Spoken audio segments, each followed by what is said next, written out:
നമസ്കാരം, പത്രവാർത്താസിലേക്ക് എല്ലാവർക്കും സ്വാഗതം. ഞാൻ പ്രസീന, എന്നോടൊപ്പം മരിയ. നമുക്ക് ഇന്നത്തെ പ്രധാന വാർത്തകൾ ഏതൊക്കെയാന്നുള്ള കാര്യം നോക്കാം. അപ്പോൾ ഇന്ന് ജൂൺ 10. അപ്പോൾ ഇന്നത്തെ ഒരു പത്രങ്ങളിലെ ഒരു പ്രധാന വിഷയം എന്ന് പറയുന്നത് തന്നെ MV ഗോവിന്ദൻ, അത് സോറി തെറ്റ് പറ്റിയെന്നുള്ള ടൈറ്റിലോടെ കേരള കൗമുദി കൊടുത്തിട്ടുണ്ട്. MV ഗോവിന്ദൻ്റെ ഒരു കുറ്റസമ്മതമാണ് ഇന്നത്തെ മെയിനായിട്ടുള്ള എല്ലാ പത്രങ്ങളിലും കൊടുത്തിരിക്കുന്നത്.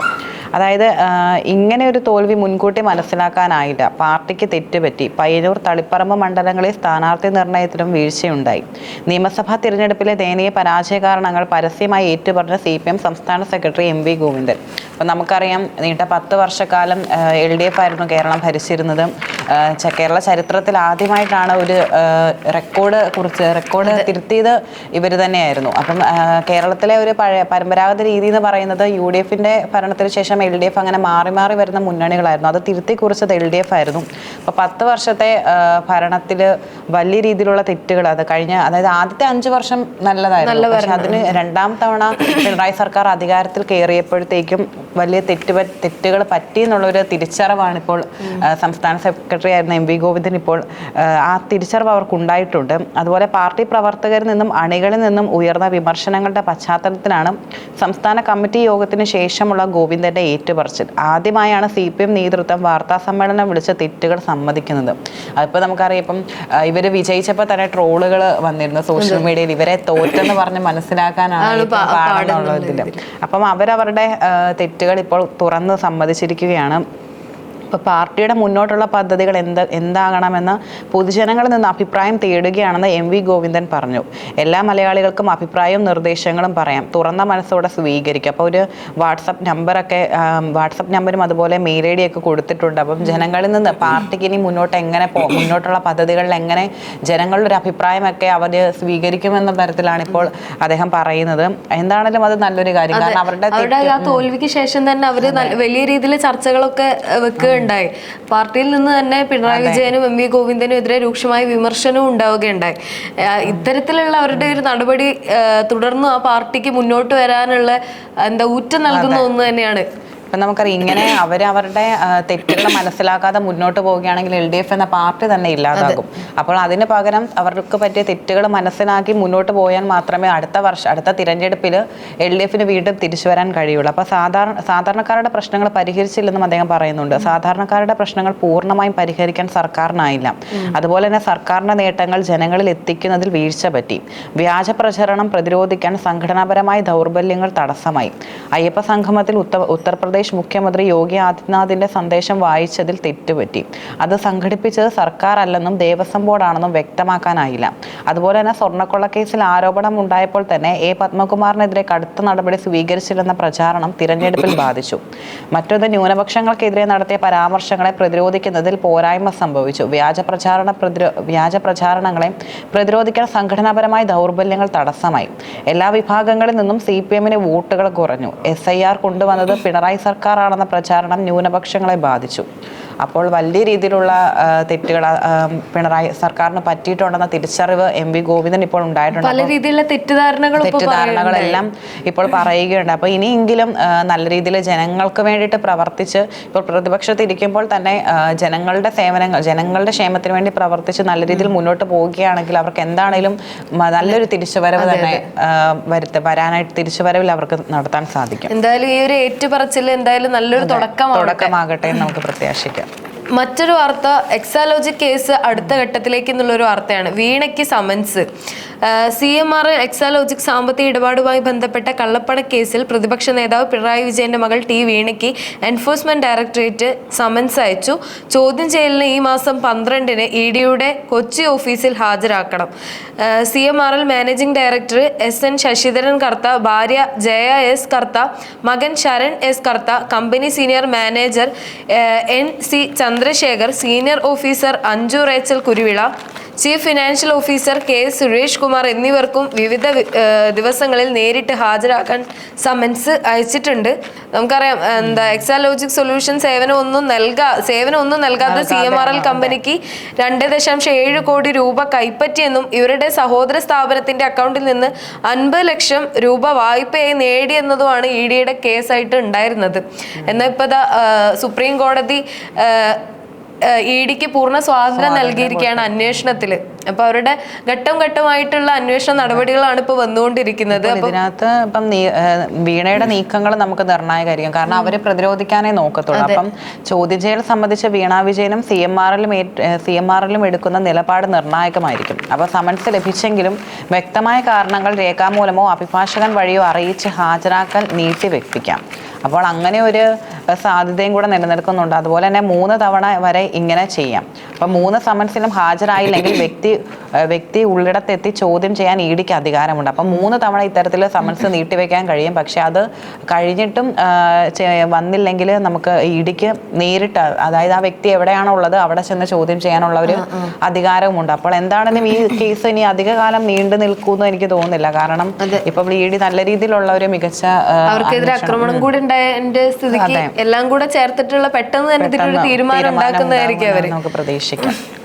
അതുപോലെ മറ്റൊരു പ്രധാനപ്പെട്ട വാർത്ത എന്ന് പറയുന്നത് ഒരു സെൻട്രൽ ജയിൽ കൂടി സ്ഥാപിക്കും ചെന്നിത്തല. ഇപ്പം നമുക്കറിയാം ആഭ്യന്തരമന്ത്രി രമേശ് ചെന്നിത്തല നല്ല രീതിയിലുള്ള ഓപ്പറേഷൻ തുഫാൻ എന്നുള്ള രീതിയിൽ ലഹരി മാഫിയ അങ്ങനത്തെ വലിയ രീതിയിലുള്ള ലഹരി വേട്ടകൾ നടത്തുന്നുണ്ട്. അപ്പോൾ അതിൻ്റെ ഭാഗമായിട്ട് അദ്ദേഹം കേരളത്തിലെ ഒരു ക്രമസമാധാനം എന്ന നിലയിൽ നല്ല രീതിയിലുള്ള പ്രവർത്തനങ്ങളാണ് മുന്നോട്ട് വെക്കുന്നത്. അപ്പോൾ തടവുകാരുടെ എണ്ണം കൂട്ടുകയാണെന്നും ദക്ഷിണമേഖലയിൽ ഒരു സെൻട്രൽ ജയിൽ കൂടി സ്ഥാപിക്കണമെന്നും ആഭ്യന്തരമന്ത്രി രമേശ് ചെന്നിത്തല ജയിൽ ഉന്നത ഉദ്യോഗസ്ഥരുടെ യോഗത്തിൽ ഇക്കാര്യം ചർച്ചയായി. പൂജപ്പുര സെൻട്രൽ ജയിൽ പാർപ്പിക്കാവുന്നതിൻ്റെ ഇരട്ടി തടവുകാരുണ്ട്. കിടക്കാനടക്കം സൗകര്യങ്ങൾ കുറവാണ്. നെടുക്കൽത്തേരി തുറന്ന ജയിലിന്റെ ഭൂമിയിൽ ഒരു സെൻട്രൽ ജയിൽ സ്ഥാപിക്കാനാവുമോ എന്ന് പരിശോധിക്കാൻ മന്ത്രി നിർദ്ദേശിച്ചു. അപ്പോൾ ജയിലുകളുടെ സുരക്ഷ വർദ്ധിപ്പിക്കാനും തടവുകാരുടെ പുനരധിവാസത്തിനുമുള്ള സമഗ്ര പദ്ധതി തയ്യാറാക്കും. ജയിൽ മാനുവലും ചട്ടപരിഷ്കരിക്കും. അതുപോലെ എല്ലാ ജില്ലകളിലും വീഡിയോ കോൺഫറൻസിംഗ് നടപ്പിലാക്കി ആധുനികവൽക്കരണം ഉറപ്പാക്കും. അതുപോലെ തന്നെ ജയിൽ സുരക്ഷ വർദ്ധിപ്പിക്കാനും ജയിൽ ചാട്ടം തടയാനുമുള്ള നിർദ്ദേശങ്ങൾ സമർപ്പിക്കാനുമുള്ള ജസ്റ്റിസ് CN രാമചന്ദ്രൻ നായർ സമിതിയുടെ കാലാവധി 3 മാസം കൂടി നീട്ടിയെന്നും രമേശ് ചെന്നിത്തല അറിയിച്ചു. ഓക്കെ, അപ്പോൾ എന്താണെങ്കിലും അതൊരു നല്ലൊരു കാര്യം തന്നെയാണ്. കാരണം ഇപ്പോൾ നിലവിലുള്ളത് സെൻട്രൽ ജയിലിലാണെങ്കിൽ പോലും പാർപ്പിക്കാവുന്നതിന് ഇരട്ടിയിലധികം ആളുകളാണ് ഉള്ളത്. അപ്പോൾ എല്ലാവർക്കും അത് കിടക്കാനടക്കമുള്ള സൗകര്യങ്ങളും വളരെ കുറവാണെന്നും അദ്ദേഹം പറയുന്നുണ്ട്. അപ്പോൾ കാരണം നമുക്കറിയാം ഇപ്പോൾ കൊടും കുറ്റവാളികളാണെങ്കിൽ അവർ രക്ഷപ്പെടാനുള്ള ഒരുപാട് മാർഗങ്ങൾ നോക്കും. അപ്പോൾ ജയിലിൻ്റെ സുരക്ഷയെല്ലാം വർദ്ധിപ്പിച്ച് നല്ലൊരു രീതിയിലുള്ള ഇത്തരത്തിലുള്ള മേഖലകളിലെല്ലാം അദ്ദേഹത്തിൻ്റെതായ ഒരു വികസനവും അദ്ദേഹത്തിൻ്റെ കൃത്യമായ ഒരു പ്രവർത്തനങ്ങളും അവിടെ നടപ്പിലാക്കുന്നത് നമുക്ക് കാണാൻ കഴിയും. മറ്റൊരു വാർത്ത ഇതൊക്കെയായിട്ട് ബന്ധപ്പെട്ടാണ്. ED ഉദ്യോഗസ്ഥരെ ആക്രമിച്ച കേസ് പ്രതികൾക്ക് ജയിലിൽ വഴിവിട്ട് സൗകര്യങ്ങൾ എന്ന ആക്ഷേപം. പ്രതിപക്ഷ നേതാവ് പിണറായി വിജയന്റെ വീട്ടിലെ റെയ്ഡിന് പിന്നാലെ എൻഫോഴ്സ്മെന്റ് ഡയറക്ടറേറ്റ് ഉദ്യോഗസ്ഥരെ ആക്രമിച്ച കേസിൽ അറസ്റ്റിലായ 26 പ്രതികൾക്ക് പൂജപ്പുര ജില്ലാ ജയിലിൽ ഉദ്യോഗസ്ഥർ വഴിവിട്ട് സൗകര്യങ്ങൾ ഒരുക്കുന്നുവെന്ന ആക്ഷേപം. ആഴ്ചയിൽ 2 തവണ മാത്രം അടുത്ത ബന്ധുക്കൾ ഉൾപ്പെടെയുള്ള സന്ദർശകരെ അനുവദിക്കാമെന്നാണ് ചട്ടമെങ്കിലും ഇത് ലംഘിച്ച് ദിവസേന പ്രതികളെ തേടി സന്ദർശകരെത്തുന്നുവെന്നും ചട്ടലംഘനം കണ്ടുപിടിക്കാതിരിക്കാൻ സന്ദർശനം രജിസ്റ്ററിൽ മുഴുവൻ വിവരങ്ങളും രേഖപ്പെടുത്തിയില്ലെന്നും ആക്ഷേപമുയർന്നു. അപ്പോൾ ED ആക്രമിച്ച കേസിൽ 300ഓളം പ്രതികളെ കണ്ടാലറിയാവുന്ന തരത്തിലുള്ള ആളുകളെ അവർക്കെതിരെ കേസ് ഉണ്ടെങ്കിലും വളരെ ചുരുക്കം പേരെ മാത്രമാണ് അറസ്റ്റ് ചെയ്തത്. കൂടാതെ 5 പ്രതികളെ കൂടി പോലീസ് ഇന്നലെ അറസ്റ്റ് ചെയ്യുകയുണ്ടായി. ബേക്കറി ജംഗ്ഷനിൽ എത്തിയിട്ട് അവിടുത്തെ തെളിവുകളൊക്കെ പോലീസ് ശേഖരിച്ചു. പക്ഷെ എന്നിരുന്നാൽ പോലും ജയിലിൽ എല്ലാവരും ഒരുപോലെ കാണുന്ന സ്ഥാനത്ത് ഇത്തരത്തിൽ പ്രത്യേക സൗകര്യങ്ങൾ അവർക്ക് ഒരുക്കുന്നതും സന്ദർശകരെ 2 തവണ മാത്രം കാണാനുള്ള സാഹചര്യങ്ങൾ ദിവസേന വന്ന് കാണുന്നതൊക്കെ വളരെ മോശമായിട്ടുള്ള ഒരു കാര്യം തന്നെയാണ്. നമ്മുടെ ഭരണത്തിന്റെ തന്നെ വീഴ്ചയായിട്ട് നമുക്ക് കാണാം. പ്രതിപക്ഷം അത് ദുരുപയോഗം ചെയ്യുന്നു എന്ന തരത്തിൽ നമുക്ക് മനസ്സിലാക്കാൻ കഴിയും. ഇപ്പൊ കൃത്യമായിട്ടുള്ള സുരക്ഷാ സംവിധാനങ്ങളും കാര്യങ്ങളും ഇവർക്കും എന്തായാലും രേഖപ്പെടുത്തേണ്ട ഒന്ന് തന്നെയാണ്. ഇനി മറ്റൊരു വാർത്ത എന്ന് പറഞ്ഞാൽ നമുക്കിപ്പോൾ അറിയാം നല്ല രീതിയിലുള്ള മഴയാണ്. കാലവർഷം തുടങ്ങി. അപ്പം കാലവർഷം കനക്കും മുൻപേ വെള്ളപ്പൊക്ക ഭീഷണി. ഇപ്പം നമുക്കറിയാം 2018 പ്രളയം വന്നു. അതിനെല്ലാം നമ്മൾ അതിജീവിച്ചതാണ്. അപ്പോൾ മഴക്കാല പൂർവ്വ ശുചീകരണ ജോലികൾ വഴിപാടായതോടെ കാലവർഷം ശക്തമാകുന്നതിന് മുമ്പേ ജില്ലകളിലെ മിക്ക പ്രദേശങ്ങൾ വെള്ളക്കെട്ടിലും വെള്ളപ്പൊക്ക ഭീഷണിയിലുമായി. മഴക്കാലത്തിന് മുമ്പേ മാലിന്യങ്ങൾ നീക്കം ചെയ്ത ഓടകൾ ശുചീകരിക്കുന്ന ജോലി നടത്താത്തതിനാൽ മാലിന്യം റോഡിലൂടെ പരന്നൊഴുകുന്നത് പകർച്ചവ്യാധികൾക്കും വഴിയൊരുക്കുന്നു. അപ്പം നമ്മൾ കഴിഞ്ഞ ദിവസം പറഞ്ഞിട്ടുണ്ടായിരുന്നു, അതായത് മഴക്കാലത്തിന് മുമ്പുള്ള ശുചീകരണ പ്രവർത്തനങ്ങളൊക്കെ ഈ പ്രാവശ്യം വളരെ ലേറ്റ് ആയിട്ടാണ് തുടങ്ങിയത്. അപ്പോൾ അതിൻ്റെ ഭാഗമായിട്ട് മാലിന്യങ്ങളൊക്കെ ഇങ്ങനെ സ്വാഭാവികമായി മഴ വരുമ്പോൾ വെള്ളപ്പൊക്കം ഉണ്ടാകും. ആ വെള്ളത്തിൽ ഈ മാലിന്യങ്ങളൊക്കെ കുന്നുകൂട്ടി കൂട്ടിയിരിക്കുന്ന മാലിന്യങ്ങളൊക്കെ പരക്കെ നടക്കുമ്പോൾ അത് പകർച്ചവ്യാധികൾക്കും കാരണമാകും. അപ്പോൾ മീനച്ചിലാറിൻ്റെയും കൊടുരാറിൻ്റെയും പല ഭാഗങ്ങളിലും എക്കൽ അടിഞ്ഞു ആഴം കുറഞ്ഞതോടെ വെള്ളം പരന്നൊഴുകുന്നത് വെള്ളപ്പൊക്ക സാധ്യത കൂട്ടി. ജില്ലയുടെ പടിഞ്ഞാറൻ മേഖലയിലെ തോടുകളിൽ ജലനിരപ്പ് ഉയർന്നു. ചങ്ങനാശ്ശേരി മാടപ്പള്ളി തോടുകൾ വെള്ളം നിറഞ്ഞൊഴുകി വഴിയിലേക്ക് കയറി. AC റോഡിൻ്റെ തുടക്ക ഭാഗത്തും വെള്ളക്കെട്ടായി. അപ്പം വലിയ രീതിയിലുള്ള പ്രതിസന്ധികളാണ് ഇപ്പോൾ ജനങ്ങൾക്ക് നേരിട്ടുകൊണ്ടിരിക്കേണ്ടത്. അതുപോലെ പ്രളയരഹിത കോട്ടയം പദ്ധതിയും പാളുകയുണ്ടായി. ഇപ്പം വേമ്പനാട് കായലിൽ അതായത് ശുചീകരണ പ്രവർത്തനങ്ങൾ നടക്കാത്തതിനാൽ പ്രളയരഹിത കോട്ടയം പദ്ധതിയും പാളി. കായൽമുഖത്തുള്ള പഴുക്കനിലം ഭാഗത്ത് എക്കൽ നീക്കം ചെയ്യുന്നതിന് കുട്ടനാട് പാക്കേജിൽ കോടികളുടെ പദ്ധതി പ്രഖ്യാപിച്ചെങ്കിലും എക്കൽ നീക്കം ചെയ്യാൻ നടന്നില്ല. അപ്പോൾ അത് വലിയൊരു പ്രതിസന്ധി തന്നെയാണ്. കാരണം ഇത്തരത്തിലുള്ള മഴക്കാലം എത്തുന്നതിന് മുമ്പുള്ള ശുചീകരണ പ്രവർത്തനങ്ങൾ കൃത്യമായി നടന്നില്ലെങ്കിലും അത് മാലിന്യങ്ങൾ കൂടുന്നതിനും അതുപോലെ പകർച്ചവ്യാധികൾ വർദ്ധിക്കുന്നതിനും ഒക്കെ കാരണം. അപ്പോൾ അത് വലിയ രീതിയിൽ ജനങ്ങളെ ബുദ്ധിമുട്ടിക്കുന്ന ഒരു പ്രശ്നമാണ്. ഷിഗല്ല പകർച്ചവ്യാധികളൊക്കെ തുടർന്നുകൊണ്ടിരിക്കുകയാണ്. നമ്മൾ ശ്രദ്ധിച്ചിട്ടില്ലെങ്കിൽ, ആരോഗ്യവകുപ്പ് പറയുന്ന നിർദ്ദേശങ്ങൾ പാലിച്ചിട്ടില്ലെങ്കിൽ ഈ മഴക്കാലം തുടങ്ങിയതേ ഉള്ളൂ, കൂടുതൽ അവസ്ഥയിലേക്ക് നമ്മൾ എത്തും എന്നുള്ളതാണ്. മറ്റൊരു കാര്യം എന്ന് വെച്ചാൽ മഴ ശക്തമായിരിക്കുകയാണ്. വടക്കൻ ജില്ലകളിൽ ഇന്ന് യെല്ലോ അലർട്ടാണ്. സംസ്ഥാനത്ത് ഒറ്റപ്പെട്ട പ്രദേശങ്ങളിൽ കനത്ത മഴയ്ക്കും 50 കിലോമീറ്റർ വരെ വേഗത്തിൽ കാറ്റിനും സാധ്യതയുണ്ട്. മലപ്പുറം, കോഴിക്കോട്, വയനാട്, കണ്ണൂർ, കാസർഗോഡ് ജില്ലകളിൽ ഇന്ന് യെല്ലോ അലർട്ടാണ്. അപ്പം ഇനി മറ്റൊരു വാർത്ത എന്ന് പറയുന്നത് ആവേശം ഫ്ലെക്സ് അടിച്ചു കോട്ടയം കാൽപന്തിനൊപ്പം. നമുക്കറിയാം വേൾഡ് കപ്പ് നാളെ തുടങ്ങുകയാണ്. അപ്പോൾ അതിൻ്റെ ഒരു ആവേശത്തിനാണ്. നമുക്കും എല്ലായിടത്തും നോക്കിയാൽ അറിയാം. ഇപ്പം ഏറ്റവും കൂടുതൽ ആരാധകരുള്ളതെന്ന് പറയുന്നത് മെസ്സി, റൊണാൾഡോ, നെയ്മർ, ഈ 3 പേർക്കാണ്. അപ്പം പോർച്ചുഗലിൻ്റെയും അതുപോലെ അർജന്റീനയുടെയും ബ്രസീലിൻ്റെയൊക്കെ ഫ്ലെക്സുകൾ നമുക്ക് വഴിയോരങ്ങളിലെല്ലാം കാണാൻ കഴിയും. അപ്പം ഫിഫ ലോകകപ്പ് പടിവാതിക്കൽ എത്തി നിൽക്കെ കോട്ടയം കാൽപന്തിൽ അലിഞ്ഞു. ജില്ലയിലെ കവലകളും ജംഗ്ഷനുകളും വിവിധ ടീമുകളുടെയും താരങ്ങളുടെയും വർണ്ണഭമായ ഫ്ലെക്സുകളും ബോർഡുകളും കൊണ്ട് നിറഞ്ഞു. Lionel Messi, Cristiano Ronaldo, Neymar junior ഉൾപ്പെടെയുള്ള ഫുട്ബോൾ ലോകത്തിലെ സൂപ്പർ താരങ്ങളുടെ കൂറ്റൻ കട്ടൗട്ടുകൾ ആരാധകർ പലയിടത്തും ഉയർത്തി. ഇത്തവണയും കിരീടത്തിൽ മെസ്സി മുത്തമിടുമെന്ന അർജന്റീന ആരാധകരുടെ പ്രതീക്ഷ. അതേസമയം പഴയ പ്രതാപം വീണ്ടെടുത്ത് ബ്രസീൽ ശക്തമായി തിരിച്ചുവരവ് നടത്തുമെന്നാണ് മഞ്ഞപ്പടയുടെ വിശ്വാസം. അതുപോലെ പറങ്കിപ്പട പറയുന്നത് കപ്പ് റൊണാൾഡോയ്ക്ക് തന്നെയാണെന്നാണ്. അപ്പോൾ France, Germany, Spain, England, Japan മിക്ക ടീമുകൾക്കും ജില്ലയിലെ വിവിധ ഭാഗങ്ങളിൽ സജീവ ആരാധക വൃന്ദങ്ങളുണ്ട്. ഓക്കെ, അപ്പം അർജന്റീന കഴിഞ്ഞ വേൾഡ് കപ്പിൽ കിരീടം നേടി. അതുപോലെ തന്നെ അത് വീണ്ടും ആവർത്തിക്കുമെന്നും അതുപോലെ ശക്തമായൊരു തിരിച്ചുവരവ് നെയ്മറിന് ഇപ്പോൾ നമുക്കറിയാം പരിക്കുകളാണ്. ആ പരിക്കുകളെ അതിജീവിച്ച് വീണ്ടും ശക്തമായൊരു തിരിച്ചുവരവ് നെയ്മർ നടത്തുമെന്നും അതുപോലെ റൊണാൾഡോയുടെ അവസാന വേൾഡ് കപ്പാണ്. അപ്പോൾ അദ്ദേഹത്തിനായിരിക്കും ഈ വേൾഡ് കപ്പ് കിട്ടുക എന്നും അദ്ദേഹത്തിന്റെ ആരാധകർ പറയുന്നു. അപ്പോൾ അദ്ദേഹത്തിന് ഇപ്പോൾ ആ ഒരു നേട്ടം മാത്രമാണ് കൈവരിക്കാൻ കഴിയാതെ നിൽക്കുന്നത്. അപ്പം 3 ടീമുകളും ശക്തമായിട്ടുള്ള, ഇപ്പോൾ കേരളത്തിൽ അതാണ്. ഇപ്പം നമുക്കറിയാം ബാക്കി ഫ്രാൻസ് എല്ലാം, ജർമ്മനി എല്ലാം ശക്തമായ ടീമുകൾ തന്നെയാണ്. അപ്പം നാളെ തൊട്ട് കളി തുടങ്ങുകയാണ്. അപ്പോൾ അതിൻ്റെ ഒരു ആവേശത്തിലാണ് ഫുട്ബോൾ ആരാധകരെല്ലാം. മറ്റൊരു വാർത്ത KSRTC ബസ് യാത്രയെക്കുറിച്ച് തന്നെയാണ്. ടിക്കറ്റില്ല യാത്രയ്ക്ക് 142 ബസ്സുകൾ. വനിതകൾക്ക് യാത്രാ സൗജന്യം ആദ്യഘട്ടത്തിൽ ജില്ലയിൽ 142 ഓർഡിനറി ബസ്സുകൾ. ഓർഡിനറി ബസ്സിൽ ആണ് ആദ്യമായിട്ട് ഈ ഒരു കാര്യം നടപ്പിലാക്കി വരിക എന്നുള്ളത് പറഞ്ഞിട്ടുണ്ടായിരുന്നു. ഘട്ടം ഘട്ടമായി മറ്റു ബസ്സുകളിലേക്കും വ്യാപിപ്പിക്കും എന്നുള്ള കാര്യമായിരുന്നു. വനിതകൾക്ക് ടിക്കറ്റില്ല യാത്രയ്ക്ക് ജില്ലയിൽ 142 ബസ്സുകൾ. KSRTC ഓർഡിനറി ബസ്സുകളിലാകും വനിതകൾക്ക് യാത്രാ സൗജന്യം ലഭിക്കുകയെങ്കിൽ പദ്ധതി നടപ്പിലാക്കുന്ന ആദ്യഘട്ടത്തിൽ ജില്ലയിലെ 142 ഓർഡിനറി ബസ്സുകളിൽ സേവനം ലഭിക്കും. 332 സർവീസുകളാണ് ഈ ബസ്സുകൾ ഉപയോഗിച്ചുള്ളത്. ഇതിനു പുറമെ മറ്റ് ഡിപ്പോകളിൽ നിന്ന് എത്തുന്ന ഓർഡിനറി ലിമിറ്റഡ് സ്റ്റോപ്പ് സർവീസിലും സൗജന്യം ലഭിക്കുമെന്ന് അധികൃതർ പറയുന്നു. ഇന്നലെ VD സതീശൻ പറഞ്ഞിട്ടുണ്ടായിരുന്നു ഇന്ന് ഈ ഒരു കാര്യത്തിൽ, ബസ് യാത്രയെ കുറിച്ചുള്ള ഒരു കാര്യത്തിൽ തീരുമാനം ഉണ്ടാവും എന്നുള്ളത്. അപ്പം ആദ്യമായിട്ട് ഓർഡിനറി ബസ്സുകളിൽ ഇങ്ങനൊരു സൗകര്യം ഒരുക്കി അതിൻ്റെ സാഹചര്യം എങ്ങനെയെന്ന് പഠിച്ച് മുന്നോട്ട് കൊണ്ടുപോകുമെന്നാണ് പറയുന്നത്. പിന്നെ അതോടൊപ്പം തന്നെ ഇത്തരത്തിൽ വനിതകൾക്ക് KSRTCയിൽ സൗജന്യ യാത്ര നൽകുമ്പോൾ സർക്കാർ മുൻകൂറായി പണം നൽകേണ്ടി വരും എന്നുള്ളതാണ് മറ്റൊരു കാര്യം. കാരണം ഓർഡിനറിയിൽ മാത്രമാണെങ്കിൽ പ്രതിമാസം നൽകേണ്ടത് 57 കോടി രൂപയാണ്. സ്ത്രീകളുടെ സൗജന്യ യാത്രാ പദ്ധതിക്കായി സർക്കാർ KSRTCക്ക് മുൻകൂർ പണം നൽകേണ്ടി വരും. സൗജന്യ യാത്ര നടപ്പിലാക്കുന്നതോടെ പ്രതിദിന വരുമാനത്തിൽ ഉണ്ടാകുന്ന കുറവ് സർവീസുകളെ ബാധിക്കാതിരിക്കാനാണിത്. പ്രതിദിന ഇന്ധന ചെലവ് 3.5 കോടി രൂപ വരെയാണ്. പ്രതിദിന വരുമാനം 7.5 കോടി രൂപയാണെന്ന് കരുതിയാലും പകുതി തുക ഇന്ധനത്തിന് തന്നെ മാറ്റിവെക്കണം. കുടിശ്ശിക കൊടുത്തു തീർക്കാതെ എണ്ണ കമ്പനികൾ ഇന്ധനം നൽകില്ല എന്നതിനാൽ ഓരോ സൗജന്യ ടിക്കറ്റിനും കോർപ്പറേഷൻ അക്കൗണ്ടിൽ പണം എത്തുന്നുണ്ടെന്നും സർക്കാരിന് ഉറപ്പാക്കേണ്ടി വരും. എന്തായാലും ഇത് വലിയൊരു കടമ്പ തന്നെയാണല്ലേ. ഇങ്ങനെ ബസ്സിന് ആദ്യം മുൻകൂറായി സർക്കാർ പണം നൽകണം, എന്നാലേ അവരുടെ യാത്ര സുഗമമായി അവർക്ക് ആരംഭിക്കാൻ പറ്റുള്ളൂ.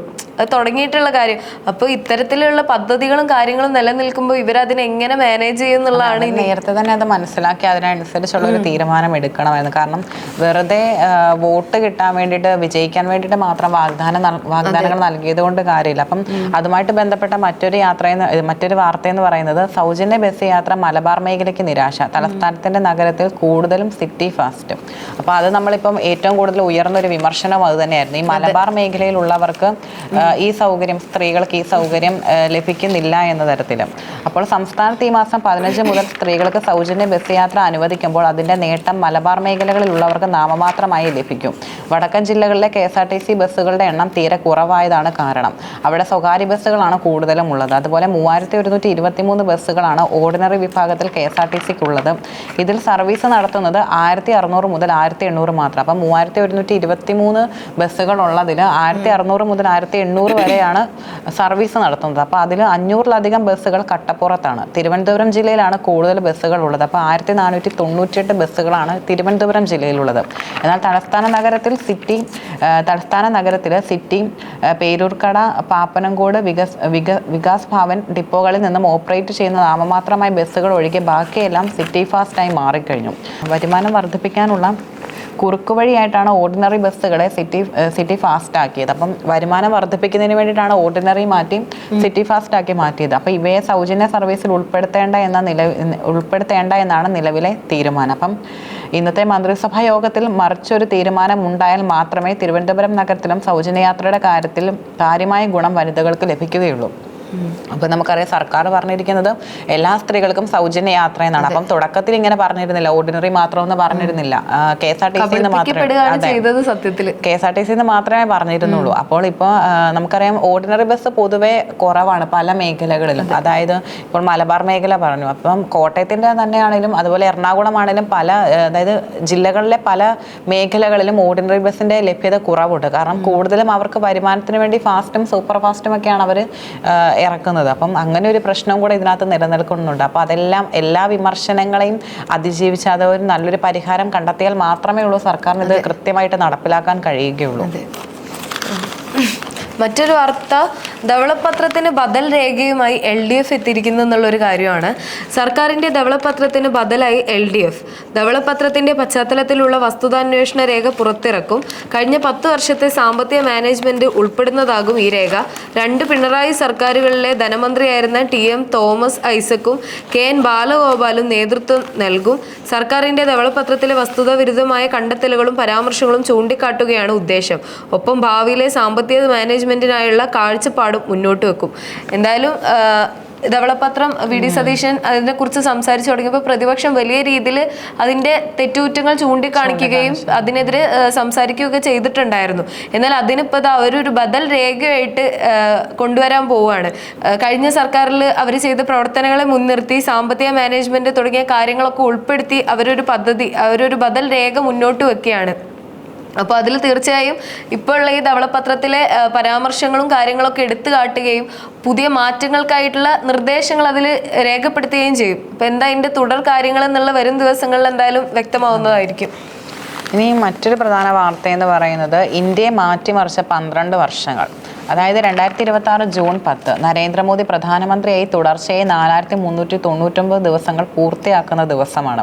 അപ്പം ഇതോടെ ഇന്ത്യയുടെ തിരഞ്ഞെടുക്കപ്പെട്ട ആദ്യ പ്രധാനമന്ത്രി എന്ന നിലയിൽ ജവഹർലാൽ നെഹ്റുവിൻ്റെ റെക്കോർഡ് മറികടന്ന് രാജ്യത്തെ ഏറ്റവും കൂടുതൽ കാലം തുടർച്ചയായി ഭരിച്ച പ്രധാനമന്ത്രിയായി അദ്ദേഹം മാറും. ഇത് വെറും ഒരു രാഷ്ട്രീയ കണക്കല്ല, മറിച്ച് 12 വർഷത്തെ ഒരേപോലെ ഭരണവികസനത്തിൻ്റെ ചരിത്രപരമായ അടയാളപ്പെടുത്തലാണ്. അപ്പം 2026 ജൂൺ 10 അതായത് ഇന്ന് പ്രധാനമന്ത്രി തുടർച്ചയായി 4399 ദിവസങ്ങൾ പൂർത്തിയാക്കുന്ന ദിവസമാണ്. അതൊരു അപൂർവ നേട്ടമാണ് ഒരു പ്രധാനമന്ത്രി. അപ്പോൾ ജവഹർലാൽ നെഹ്റുവിൻ്റെ റെക്കോർഡാണ് അദ്ദേഹം മറികടന്നത്. അതുപോലെ തന്നെ ഇന്ത്യയെ മാറ്റിമറിച്ച 12 വർഷങ്ങൾ എന്ന് തന്നെ പറയാം. തുടർച്ചയായി അധികാരത്തിലേറിയും ഒരുപാട് വികസനങ്ങൾ ഇന്ത്യയിൽ കൊണ്ടുവന്നിട്ടുണ്ട്. അപ്പം 12 വർഷങ്ങൾക്ക് ശേഷം GST ഉൾപ്പെടെയുള്ള പ്രധാന സാമ്പത്തിക പരിഷ്കാരങ്ങളും ഇന്ത്യയുടെ സമ്പദ് വ്യവസ്ഥ $4.3 ട്രില്യൺ ഇരട്ടിച്ചതുമാണ് മോദി യുഗത്തിൻ്റെ സവിശേഷത. അപ്പോൾ 2025 കണക്കനുസരിച്ച് നാമമാത്ര GDP അടിസ്ഥാനത്തിൽ ജപ്പാനെയും യുണൈറ്റഡ് കിങ്ഡത്തെയും മറികടന്ന് ഇന്ത്യ ലോകത്തിലെ 4ാമത്തെ വലിയ സമ്പദ് വ്യവസ്ഥയായി മാറി. ഇപ്പോൾ 2025-26 സാമ്പത്തിക വർഷത്തിൽ ഇന്ത്യയുടെ സമ്പദ് വ്യവസ്ഥ യഥാർത്ഥ നിരക്കിൽ 7.7% വളർച്ച കൈവരിച്ചു. അതുപോലെ തന്നെ ഡിജിറ്റൽ സമ്പദ് വ്യവസ്ഥയുടെ കഥയും ഇതേപോലെ ശ്രദ്ധേയമാണ്. ബ്രോഡ്ബാൻഡ് ഉപയോക്താക്കളുടെ എണ്ണം 2014 6.1 കോടിയായിരുന്നത് 2024 ആഗസ്റ്റിൽ 95 കോടിയായി ഉയർന്നു. UPI വഴി 2024 മാത്രം 100 ബില്യണിലധികം ഇടപാടുകൾ നടന്നു. ഈ നേട്ടം ആഗോളതലത്തിൽ വലിയ പ്രശംസ പിടിച്ചുപറ്റുകയും ഇന്ത്യയുടെ ആഗോള ഡിജിറ്റൽ സമ്പദ് വ്യവസ്ഥയിലെ ഒരു നേതാവായി മാറ്റുകയും ചെയ്തു. അപ്പോൾ അത് വലിയൊരു നേട്ടമാണ് അദ്ദേഹം കൈവരിച്ചിരിക്കുന്നത്. നമുക്കറിയാം ദേശീയ സുരക്ഷ, അതുപോലെ ലക്ഷ്യബോധ സ്ഥിരത, എല്ലാ കാര്യങ്ങളിലും അദ്ദേഹത്തിൻ്റെതായ ഒരു വികസനം ഇന്ത്യയിൽ കൊണ്ടുവന്നിട്ടുണ്ട്. അത് നമുക്ക് കണ്ടില്ലെന്ന് നടിക്കാൻ കഴിയില്ല. ഏതൊക്കെ രീതിയിൽ വിമർശനങ്ങൾ ഉണ്ടായി എന്ന് പറയുകയാണെങ്കിലും ഇത്രയും റെക്കോർഡ് നേട്ടമാണ് വേണം പറയാൻ. അതുപോലെ നമുക്ക് വിദേശ രാജ്യങ്ങളുമായുള്ള സഹകരണം എല്ലാം എടുത്തു നോക്കിയാൽ എല്ലാത്തിനും മോദിയുടെ ഒരു കഴിവ് നമുക്ക് മനസ്സിലാക്കാൻ കഴിയും. മറ്റൊരു കാര്യം, സ്കൂൾ കുട്ടികൾക്ക് ഷിഗല്ല ഒരു ഫലം കൂടി പോസിറ്റീവ്. കഴിഞ്ഞ ദിവസം ഷിഗല്ല രോഗത്തിന്റെ റിപ്പോർട്ട് പറയുകയുണ്ടായി. കഴിഞ്ഞ വർഷം വെച്ച് നോക്കുകയാണെങ്കിൽ കഴിഞ്ഞ വർഷം മരണമൊന്നും ഉണ്ടായിരുന്നില്ല. പക്ഷേ ഈ ഒരു വർഷം ഈ ഒരു രോഗം സ്ഥിരീകരിച്ചതോടുകൂടി 2 മരണങ്ങൾ ഉണ്ടായിട്ടുണ്ട്. അപ്പോൾ കൂടുതൽ ശ്രദ്ധ കൊടുക്കേണ്ട ഒന്ന് തന്നെയായി മാറിയിരിക്കുകയാണ് ഈ രോഗം. കോളിയാടി മാർബസേലിയോസ് സ്കൂളിൽ നിന്ന് ഷിഗല്ല രോഗ ലക്ഷണങ്ങളോടെ ആശുപത്രിയിൽ കഴിയുന്ന കുട്ടികളിൽ ഒരാൾക്ക് കൂടി രോഗം സ്ഥിരീകരിച്ചു. ഇതോടെ 21 സാമ്പിളുകൾ പരിശോധനയ്ക്ക് അയച്ചതിൽ ഫലം വന്ന 3 കേസുകളിലും പോസിറ്റീവായി. രോഗം പടർന്നതിന്റെ ഉറവിടം കണ്ടെത്താനുള്ള ശ്രമത്തിലാണ് ആരോഗ്യവകുപ്പ്. സ്കൂളിലെ കുഴൽ കിണറിൽ നിന്ന് ശേഖരിച്ച വെള്ളത്തിന്റെ പരിശോധനാ ഫലം നെഗറ്റീവാണ്. തുറന്ന കിണറിൽ നിന്നുള്ള വെള്ളത്തിന്റെ പരിശോധനാ ഫലം വരാനുണ്ട്. അപ്പോൾ സ്കൂളുകളിൽ കുട്ടികൾക്ക് ഇത് വന്നു തുടങ്ങി. നമുക്കറിയാം, കഠിനമായ പനിയും ഛർദി, വയറിളക്കം തുടങ്ങിയിട്ടുള്ളതൊക്കെയാണ് ഇതിന്റെ ലക്ഷണം. നമ്മുടെ ഭക്ഷണ കാര്യങ്ങളിലൊക്കെ കൂടുതൽ ശ്രദ്ധ കൊടുക്കേണ്ട ഒന്നാണ്. അപ്പോൾ തീർച്ചയായും ആരോഗ്യവകുപ്പ് പറയുന്ന നിർദ്ദേശങ്ങൾ പാലിച്ച് മുന്നോട്ട് പോകുക എന്നുള്ളതാണ് ചെയ്യാനുള്ളത്. കൂടുതൽ ആളുകളിലേക്ക് ഇത് എത്തുന്നതിന് മുന്നേ നമ്മൾ ഇതിനെന്തായാലും ഒരു നടപടി സ്വീകരിച്ച് നമ്മളെ ജാഗ്രത പുലർത്തി മുന്നോട്ട് പോവുകയാണ് വേണ്ടത്. ഇനി മറ്റൊരു പ്രധാന വാർത്ത എന്ന് പറയുന്നത്, നമുക്കറിയാം ഈ കഴിഞ്ഞ, അതായത് സലിംകുമാർ മരിച്ച അദ്ദേഹത്തിൻ്റെ സംസ്കാര ചടങ്ങ് പൊതുദർശനത്തിന് ബോഡി വെച്ചപ്പോൾ ഈ മീഡിയക്കാർ കൂടുതലും തള്ളിക്കയറി അദ്ദേഹത്തിൻ്റെ മകൻ പ്രതിഷേധിച്ചിരുന്നു. അത് വലിയ രീതിയിലുള്ള ഒരു വാർത്തയായിരുന്നു. അപ്പം സെലിബ്രിറ്റികളും പച്ച മനുഷ്യരാണെന്നുള്ളൊരു യാഥാർത്ഥ്യം ഇത്തരത്തിലുള്ള ആളുകൾ മനസ്സിലാക്കുന്നില്ല എന്നൊരു തരത്തിലാണ് വാർത്ത. അതായത് സംസ്കാരശൂന്യം ഈ റീൽസ്. സെലിബ്രിറ്റികളോ സാധാരണക്കാരോ ആയിക്കോട്ടെ, അവരുടെ സ്വകാര്യ നിമിഷങ്ങളിലേക്ക് ഇടിച്ചു കയറി റീൽസ് എടുത്ത് സമൂഹ മാധ്യമങ്ങളിൽ വിളമ്പുന്നത് സംസ്കാര സമ്പന്നതയല്ല, വെറും ഒരു അശ്ലീല പ്രവൃത്തിയാണ്. ലൈക്കും ഷെയറും കിട്ടാനുള്ള ഈ കാട്ടിക്കൂട്ടലുകൾ സാമൂഹിക ജീവിതത്തെ അലങ്കോലമാക്കുന്നു. നടൻ ശ്രീനിവാസന്റെയും ഏറ്റവും ഒടുവിൽ സലിംകുമാറിന്റെ മരണാനന്തര ചടങ്ങിൽ ഇത് നാം കണ്ടതാണ്. സലിംകുമാറിന്റെ മകൻ ചന്തു പ്രകടിപ്പിച്ച കോപം സമൂഹ മനസാക്ഷിയെ ഉണർത്തുന്നതാണ്. ഇതിന് പിന്നാലെ സ്വകാര്യതയിലേക്ക് കടന്നു കയറുന്ന റീൽസുകാരെ നിലയ്ക്ക് നിർത്താൻ പോലീസ് ഒരുങ്ങുന്നത് തികച്ചും സ്വാഗതാർഹം. അപ്പം അതിനെതിരെ അദ്ദേഹം പോലീസുകാരാണെങ്കിലും നല്ല രീതിയിലുള്ള ശക്തമായ നടപടി എടുക്കണം എന്നൊരു നിഗമനമാണ്. കാരണം ഇപ്പം ലാൽ ജോസ്, അതായത് സംവിധായകൻ ലാൽ ജോസും അതിനെതിരെ പ്രതികരിക്കുന്നുണ്ട്. മനുഷ്യരുടെ വേർപാടിനെയും വേദനകളെയും സ്വകാര്യതകളെയും വൈകാരികതയും മുതലെടുത്ത് സോഷ്യൽ മീഡിയ ഉപയോഗപ്പെടുത്തി വിപണനം ചെയ്യുന്ന ഓൺലൈൻ മീഡിയ സംസ്കാരം അനുവദിച്ചു കൊടുക്കാവുന്നതല്ല. അതിരു കടന്ന ഇത്തരം പ്രവണതകളെ തടയാൻ കർക്കശമായ നിയമവ്യവസ്ഥയും അത്യാവശ്യമായിരിക്കുന്നുവെന്ന് കേരളത്തെ ബോധ്യപ്പെടുത്തുന്ന സന്ദർഭങ്ങൾ ആവർത്തിക്കപ്പെടുന്നു. അന്തരിച്ച നടൻ സലിംകുമാറും അദ്ദേഹത്തിൻ്റെ കുടുംബവുമാണ് ഇക്കാര്യത്തിൽ ഓൺലൈൻ മീഡിയയുടെ അവസാനത്തെ ഇര. അതുപോലെ തന്നെ നടൻ ശ്രീനിവാസനും കുടുംബവും നേരിടേണ്ടി വന്നതും സമാനമായ സാഹചര്യമാണ്. അപ്പം മരണാനന്തര കർമ്മങ്ങൾ അതിനെ സ്വീകാര്യതയോടെ ചെയ്യാൻ, അതിൻ്റെ സ്വകാര്യതയോടെ ചെയ്യാൻ അതിവൈകാരികമായ അവസാന നിമിഷങ്ങളെ അതിനെ സ്വകാര്യതയെ കണ്ട് യാത്രാമൊഴി നൽകാൻ കഴിയാതെ വരുന്നത് പ്രിയപ്പെട്ടവരുടെ മരണത്തെക്കാൾ വേദന കൂട്ടുന്നതാണ്. അപ്പം നമുക്കറിയാം, സെലിബ്രിറ്റികളാണെങ്കിലും അവർക്കും സ്വകാര്യതയുണ്ട്. അവരുടെ കുടുംബങ്ങളോടൊപ്പം അവർക്ക് ആ കുടുംബത്തിന് അതിൻ്റെതായ സ്വകാര്യതയെ മാനിച്ചുകൊണ്ട് വേണം ഓരോ ചടങ്ങുകളും നടത്താനൊക്കെ. വൈകാരികമായ നിമിഷങ്ങളിലൊക്കെ അവരുടെ സ്വകാര്യതയിലേക്ക് ക്യാമറയും കൊണ്ട് ചെല്ലുമ്പോൾ അവർക്ക് മനുഷ്യത്വരഹിതമായ കാര്യങ്ങളാണ്. ചന്തു പ്രതികരിച്ചതിനെ തുടർന്ന് പോസിറ്റീവ് നെഗറ്റീവ് ആയിട്ടുള്ള കമന്റുകളും വന്നിട്ടുണ്ടായിരുന്നു. എന്നാൽ കൂടുതൽ പേരും ചന്തുവിനൊപ്പം തന്നെയാണ് സംസാരിച്ചത്. ആ മകന്റെ വേദനയാണ് അവിടെ പ്രകടമായത് എന്നുള്ള കാര്യമാണ്. കാരണം അതിനിപ്പോൾ എന്തെങ്കിലും ഒരു ശക്തമായിട്ടൊരു നടപടി പോലീസിന്റെ ഭാഗത്തുനിന്നും ഉണ്ടായാലേ ഉള്ളൂ. കാരണം ഇത്തരത്തിൽ കർശനമായ നിയന്ത്രണം ഏർപ്പെടുത്തണം. നമ്മളിപ്പോൾ അവരോട് എടുക്കരുതെന്നൊന്നും പറയുന്നില്ല, പക്ഷെ സ്വകാര്യതയിലേക്ക് ഇടിച്ചേറി വീണ്ടും വീണ്ടും എടുക്കുമ്പോഴാണ്. കഴിഞ്ഞ ദിവസം കേരള പോലീസിന്റെ ഭാഗത്തുനിന്ന് അങ്ങനെ ഒരു നിർദ്ദേശം ഉണ്ടായി. ഇത്തരത്തിൽ സ്വകാര്യതയിലേക്ക് ഫോണും കൊണ്ട് ചെന്ന് ഇങ്ങനെ ഷൂട്ട് ചെയ്യുന്നവർക്ക്, അനുവാദമില്ലാതെ ഷൂട്ട് ചെയ്യുന്നവർക്ക് 2 വർഷം വരെ ശിക്ഷ ലഭിക്കാനുള്ള ഒരു നടപടി പോലീസിന്റെ ഭാഗത്തുനിന്ന് ഉണ്ടാവുമെന്ന് കഴിഞ്ഞ ദിവസം വാർത്ത ഉണ്ടായിരുന്നു. അപ്പം എന്താണെങ്കിലും അതിനൊരു കർശനമായിട്ടൊരു നിയമം കൊണ്ടുവരട്ടെ എന്ന് നമുക്ക് പറയാം. മറ്റൊരു വാർത്ത ആരും മറന്നു കാണില്ല, നിതിൻ രാജ് എന്ന വിദ്യാർത്ഥിയെ കുറിച്ച്. നിതിൻ രാജ് ജീവനൊടുക്കിയിട്ട് 2 മാസമായി. ഡോക്ടർ റാം ഇപ്പോഴും കാണാമറയത്ത് എന്നുള്ളൊരു വാർത്തയാണ്. അഞ്ചരക്കണ്ടി സ്വാശ്രയ ഡെന്റൽ കോളേജ് 1ാം വർഷ BDS വിദ്യാർത്ഥി RL നിതിൻ രാജ് കോളേജ് കെട്ടിടത്തിൽ നിന്ന് ചാടി ജീവനൊടുക്കിയിട്ട് ഇന്നേക്ക് 2 മാസം. സംസ്ഥാന ക്രൈംബ്രാഞ്ച് SP ബാലകൃഷ്ണൻ നായരുടെ മേൽനോട്ടത്തിലുള്ള സംഘമാണ് കേസ് അന്വേഷിക്കുന്നത്. ആത്മഹത്യാ പ്രേരണ കുറ്റം ചുമത്തപ്പെട്ട 1ാം പ്രതി കോളേജ് അധ്യാപകനായിരുന്ന ഡോക്ടർ M റാം ഇതുവരെ അറസ്റ്റിലായിട്ടില്ല. റാമിന്റെ മുൻകൂർ ജാമ്യാപേക്ഷ പരിഗണിക്കുന്ന ഹൈക്കോടതി ഈ മാസം 12 വരെ അറസ്റ്റ് ചെയ്യരുതെന്ന് വാക്കാൽ ആവശ്യപ്പെട്ടിരുന്നു എന്നാണ് അന്വേഷണ സംഘം പറയുന്നത്.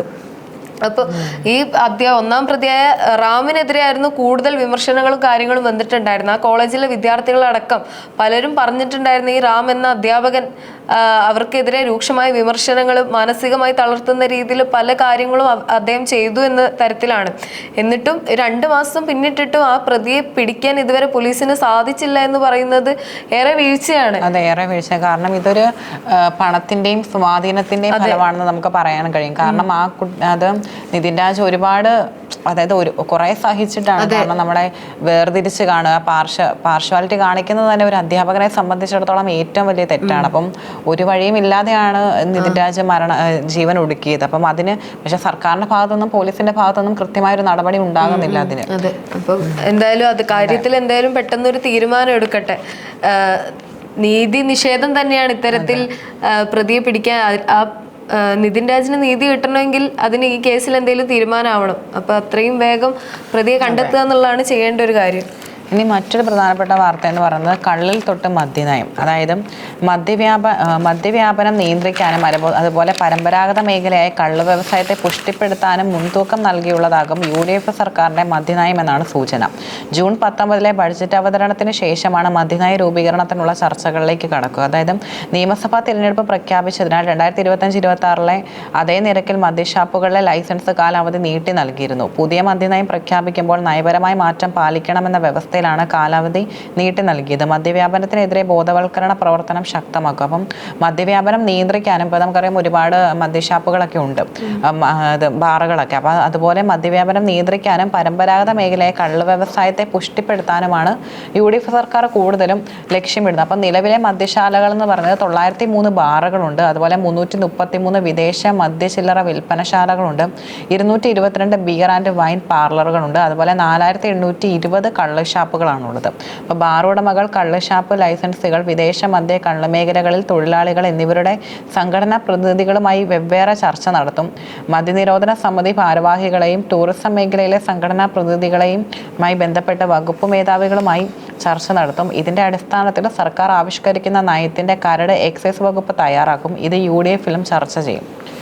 ഓക്കെ, അപ്പം UDF-ന്റെ ഒരു വേറിട്ടൊരു നടപടിയാണിത്. മറ്റൊരു വാർത്ത, റബ്ബറിന് റെക്കോർഡ് വില ഒന്നാണ് ആഭ്യന്തര വിപണിയിലും. ആഭ്യന്തര റബ്ബർ വില റെക്കോർഡിലെത്തി. ഇന്നലെ ഓപ്പൺ മാർക്കറ്റിൽ RSS 4-ന്റെ സ്പോട്ട് വില കിലോഗ്രാമിന് 269 രൂപയായി. കിലോഗ്രാമിന് 242 രൂപയുമായി ലാറ്റക്സ് പിന്നാലെയുണ്ട്.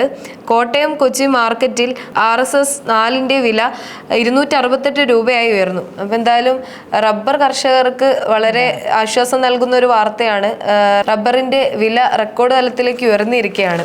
ഇനി മറ്റൊരു പ്രധാന വാർത്ത നമ്മൾ പറഞ്ഞു, മഴക്കാലമാണെന്ന് പറഞ്ഞിരുന്നു. അപ്പം മഴ കനത്തിട്ടും വൈദ്യുതി ഉൽപ്പാദനം പരിമിതം.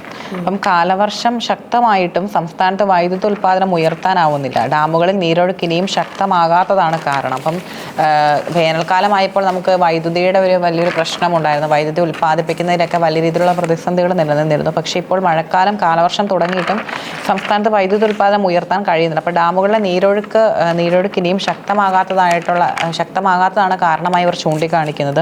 അപ്പോൾ തിങ്കളാഴ്ച ജലവൈദ്യുത പദ്ധതികളിൽ നിന്നും ഉൽപ്പാദിപ്പിക്കാനായത് 13.984 ദശലക്ഷം യൂണിറ്റ് മാത്രമാണ്. ഇടുക്കിയിൽ 22% മാത്രമാണ് ജലനിരപ്പ്. കഴിഞ്ഞ വർഷം ഇതേ സമയം 40 ദശലക്ഷം യൂണിറ്റിലെ വൈദ്യുതി ആഭ്യന്തരമായി ഉൽപ്പാദിപ്പിച്ചിരുന്നു. അപ്പം ഇക്കൊല്ലം കാലവർഷം ജൂൺ മാസത്തിന്റെ തുടക്കത്തിൽ തന്നെ എത്തിയെങ്കിലും ജലവൈദ്യുതി പദ്ധതി പ്രദേശങ്ങളിൽ പൊതുവെ മഴ കുറവായിരുന്നു. അപ്പോൾ വരും ആഴ്ചകളിൽ മഴ ലഭിച്ചാൽ ഡാമുകളിൽ ജലനിരപ്പ് ഉയരുമെന്ന പ്രതീക്ഷയിലാണ് KCB ഉള്ളത്. അതേസമയം മഴ കനത്തതോടെ സംസ്ഥാനത്തെ വൈദ്യുതി ഉപഭോഗത്തിൽ ഗണ്യമായി കുറവുണ്ടായിട്ടുണ്ട്. അപ്പം നമുക്കറിയാം വേനൽക്കാലത്ത് AC-യും എല്ലാം ഇട്ട് നമ്മൾ ഒരുപാട് പറഞ്ഞിരുന്നു വൈദ്യുതി ബില്ല് വളരെയധികം കൂടുതലാണെന്ന്. അപ്പോൾ വൈദ്യുതി ഉപഭോഗത്തിൽ ഗണ്യമായി കുറവുണ്ട്. അപ്പം 85.688 ദശലക്ഷം യൂണിറ്റ് ആയിരുന്നു തിങ്കളാഴ്ചത്തെ ഉപഭോഗം. ഇതിൽ 69 ദശലക്ഷം യൂണിറ്റ് പുറത്തുനിന്ന് വാങ്ങുകയായിരുന്നു. അപ്പോൾ അതിലെന്തെങ്കിലും ഒരു പുരോഗതി ഉണ്ടായിട്ടുണ്ട്. അപ്പോൾ ഇനിയും മഴ, അതായത് ഈ ഡാമുകളൊക്കെ നിലനിൽക്കുന്ന പ്രദേശങ്ങളിൽ മഴ കുറവായതാണ് ഇത്തരത്തിൽ ശക്തമായ ഒഴുക്ക് ഉണ്ടാകാൻ കാരണമാകാത്തത്. അപ്പോൾ അതെന്താണെങ്കിലും ഇനി അത് മുന്നോട്ടുള്ള ദിവസങ്ങൾ എന്താണെങ്കിലും ശക്തമായ മഴയായിരിക്കും. അപ്പോൾ വൈദ്യുതി ഉൽപ്പാദനം കൂടട്ടെ എന്ന് നമുക്ക് പറയാം. ഇനി നമ്മൾ സ്പോർട്സ് പേജിലോട്ട് പോരുകയാണെങ്കിൽ നമുക്കറിയാം എന്ന് ലോകകപ്പാണ്, അതായത് വേൾഡ് കപ്പിന് വേണ്ടിയിട്ടാണ് ആരാധകർ കാത്തിരിക്കുന്നത്. അപ്പോൾ 11-ാം തീയതി വേൾഡ് കപ്പ് തുടങ്ങുകയാണ്. അപ്പോൾ ഇനി കാൽപന്തോളം ഫിഫ ലോകകപ്പിന് മണിക്കൂറുകൾ മാത്രം. അപ്പോൾ 39 ദിവസമാണ് ഇത് നടക്കുന്നത്. അതുപോലെ 3 രാജ്യങ്ങളിലായി നടക്കുന്ന ടൂർണമെൻറ്റിൽ പങ്കെടുക്കുന്നത് 48 ടീമുകളാണ്. അപ്പോൾ 104 മത്സരങ്ങളുണ്ട്. കഴിഞ്ഞ ലോകകപ്പിലെ ആദ്യ റൗണ്ടിൽ മാറ്റുരച്ചത് 32 ടീമുകളാണ്. ഇത്തവണ പ്രാഥമിക റൗണ്ടിൽ 4 ടീമുകൾ വീതം അടങ്ങുന്ന 12 ഗ്രൂപ്പുകളായിരിക്കും ഉള്ളത്. അപ്പോൾ നമുക്കറിയാം കേരളത്തിലെ വേൾഡ് കപ്പിലോട്ട് നമ്മൾ നോക്കുകയാണെങ്കിൽ ഏറ്റവും കൂടുതൽ ക്രിസ്ത്യാനോ റൊണാൾഡോ, അതുപോലെ മെസ്സി, നെയ്മർ ജൂനിയർ, ഇവർക്കായിരിക്കും കൂടുതലും ആരാധകരും കാര്യങ്ങളെല്ലാം ഉള്ളത്. അപ്പം ഭൂമി ഒരു പന്തിന് ചുറ്റും കറങ്ങാൻ ഇനി മണിക്കൂറുകളുടെ മാത്രം കാത്തിരിപ്പ്. കാൽപന്ത് കളി മാമാങ്കമായ ലോകകപ്പ് ഫുട്ബോളിൻ്റെ 23-ാം പതിപ്പിന് ഇന്ത്യൻ സമയം വെള്ളിയാഴ്ച പുലർച്ചെ 12:30 തുടക്കമാകും. ആതിഥേയ രാജ്യങ്ങളിൽ ഒന്നായ മെക്സിക്കോയും ദക്ഷിണാഫ്രിക്കയും തമ്മിലുള്ള ആദ്യ പോരാട്ടം, അതായത് ആദ്യ രാജ്യങ്ങളായ മെക്സിക്കോയും ദക്ഷിണാഫ്രിക്കയും തമ്മിലാണ് ആദ്യത്തെ പോരാട്ടം നടക്കുന്നത്. ജൂലൈ 19-നാണ് ഫൈനൽ നടക്കുക. അതുപോലെ തന്നെ ആതിഥ്യത്തിലും പങ്കാളിത്തത്തിലും ലോകകപ്പ് ചരിത്രത്തിൽ വലിയ മാറ്റങ്ങളോടെയാണ് അമേരിക്കയും മെക്സിക്കോയും കാനഡയും ആതിഥ്യം മരുളുന്നത്. അതായത് അമേരിക്കയും മെക്സിക്കോയും കാനഡയിലുമാണ് ടൂർണമെൻറ്റുകൾ, 3 രാജ്യങ്ങളായിട്ടാണ് ടൂർണമെൻറ്റുകൾ നടക്കുന്നത്. കൂടുതൽ ടീമുകളും മത്സരങ്ങളുമാണ് പ്രധാന പ്രത്യേകത. അപ്പോൾ ലയണൽ മെസ്സി നയിക്കുന്ന നിലവിലെ ചാമ്പ്യന്മാരായ അർജന്റീന, ലാമിൻ യമാൽ എന്ന ചെറുബാല്യക്കാരൻ്റെ ചിറകേറി വരുന്ന യൂറോപ്യൻ ചാമ്പ്യന്മാരായ സ്പെയിൻ, കഴിഞ്ഞ 2 ലോകകപ്പുകളിൽ ഫൈനലിൽ കളിച്ച എംബാപ്പയുടെ ഫ്രാൻസ്, പ്രൗഢ പാരമ്പര്യമുള്ള ജർമ്മനി, പ്രതാപം വീണ്ടെടുക്കാനായി ബ്രസീൽ, ക്രിസ്ത്യാനോ റൊണാൾഡോ എന്ന പടനായകനായി കപ്പടിക്കാൻ എത്തുന്ന പോർച്ചുഗൽ. അപ്പോൾ ഇതാണ് പ്രധാനപ്പെട്ട ടീമുകൾ എന്ന് പറയുന്നത്. അപ്പോൾ എന്താണെങ്കിലും വലിയ രീതിയിലുള്ള ആരാധകർ കാത്തിരിക്കുന്ന ഒരു മത്സരമാണ് ലോകകപ്പ്. അപ്പം അതിനായിട്ട് നാളെ തൊട്ട് കളി തുടങ്ങുകയാണ്. അപ്പോൾ അതിൻ്റെ ഒരു ആവേശത്തിലാണ് ഫുട്ബോൾ ആരാധകരെല്ലാം. മറ്റൊരു കാര്യം, പരിക്ക് മാറി നെയ്മർ വരുന്നു എന്നുള്ളൊരു വാർത്തയാണ്.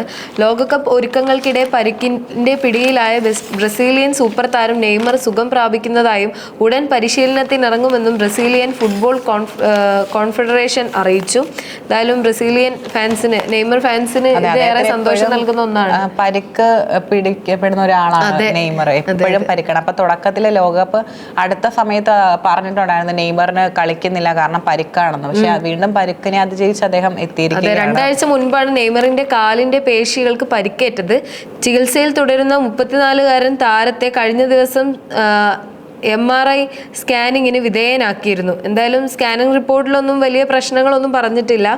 അപ്പം പക്ഷെ എന്നിരുന്നാൽ പോലും ഈ വരുന്ന 14-ന് മൊറോക്കോയ്ക്കെതിരെ നടക്കുന്ന ബ്രസീലിയൻ്റെ ആദ്യ ലോകകപ്പ് മത്സരത്തിൽ നെയ്മർ ഉണ്ടായിരിക്കില്ല, കളിച്ചേക്കില്ല എന്നുള്ളൊരു വാർത്തയാണ്. എന്നിരുന്നാലും അദ്ദേഹത്തിന് വലിയ ആരോഗ്യ പ്രശ്നങ്ങളൊന്നുമില്ല. അതേറെ ആശ്വാസകരം തരുന്ന ഒന്ന് തന്നെയാണ്. ഇനി മറ്റൊരു വാർത്ത എന്ന് പറയുന്നത് ഇടിവെട്ടാകുമോ ഇംഗ്ലണ്ട്. അതായത് 6 പതിറ്റാണ്ടിന്റെ കിരീട കാത്തിരിപ്പിനെ അവസാനിപ്പിക്കാൻ ഇംഗ്ലണ്ട്. 1966-ലാണ് ആദ്യമായും അവസാനമായും ഇംഗ്ലണ്ട് ലോക ഫുട്ബോൾ കിരീടത്തിൽ മുത്തമിട്ടത്. അപ്പോൾ പിന്നീട് ലോക താരങ്ങൾ നിരവധി ഉണ്ടായിട്ടുണ്ടെങ്കിലും ലോകത്തെ ഏറ്റവും വിലപിടിപ്പുള്ള ഫുട്ബോൾ ലീഗിന്റെ അധിപരാണെങ്കിലും ലോകകപ്പ് ഇംഗ്ലണ്ടിലേക്ക് എത്തിയിട്ടില്ല. അപ്പോൾ 60 വർഷമായി നീളുന്ന ആ